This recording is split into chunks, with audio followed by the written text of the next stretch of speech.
Hello, my name is Ajay Pandey and I have 2 years of experience as software engineer. I worked at Bosch, then afterwards at Verifone, and after that I decided to pursue my interest in field of machine learning and AI. And specifically, I would like to work on real world problems related to NLP and computer vision, and anything related to pretty much with machine learning.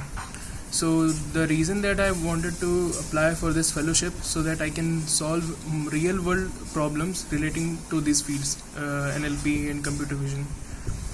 So the statement that I have decided for this fellowship to work on is tweet sentiment analysis, and by using ULM Fit. So basically, what I went through some exploratory data analysis for this particular problem, and found out that around for all the basically there are three kind of sentiments: positive, negative, and neutral.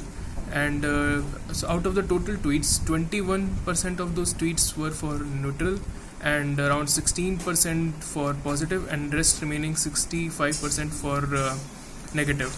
So this is kind of imbalanced classification problem.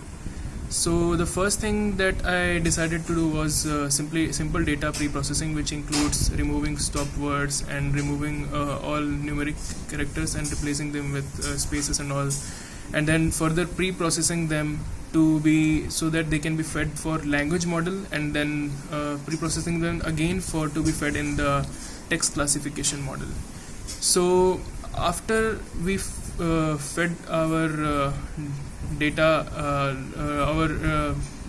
to language model, the first thing that we need to do is fine tune our language model, and this can be done by checking on the learning rate and dropout values, so that we don't go for overfitting or underfitting.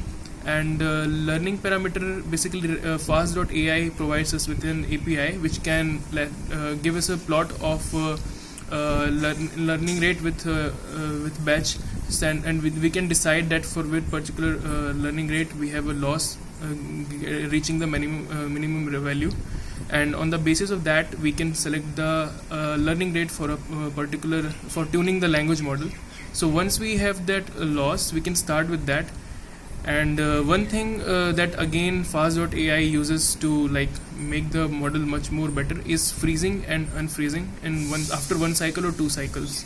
So firstly we will start with whatever learning rate we have found out, and we will do the training, and then we'll unfreeze the whole layer and then again train it. So basically this is just the fine tuning of our language model. So this the output of this language model will be basically encoding the data, the tweet text that we have. And once these tweet sentiments are encoded by these language model, they can be fed as an input to our text classification model. So again, when we move on to text classification model, we need to fine tune it. So for again tuning, we have dropout values and learning rate, same thing as we had done before for language model.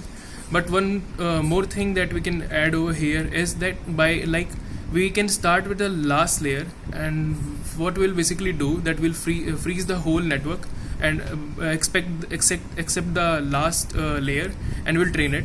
And then afterward we will unfreeze the next layer, like last two layers will be unfreezed and they will be trained, and the whole network will be in frozen state. And in this way we'll keep increasing the freeze and freeze point, and after 3 cycles we will be getting our trained text classification model. So this is my approach. And one more thing that I would like to do is check the output of my model by confusion matrix. So if in the case my model is not good at this is highly imbalanced classification problem, so there might be chances that suppose I have 3 classes of neutral, positive, and negative, that my model is very good at looking for negative sentiments because it's in the majority, and maybe neglecting the tweets from negative and neutral and positive. So in that case, what I can do is increase the size of my minority classes by kind of using the synonyms from the word vectors that I have available.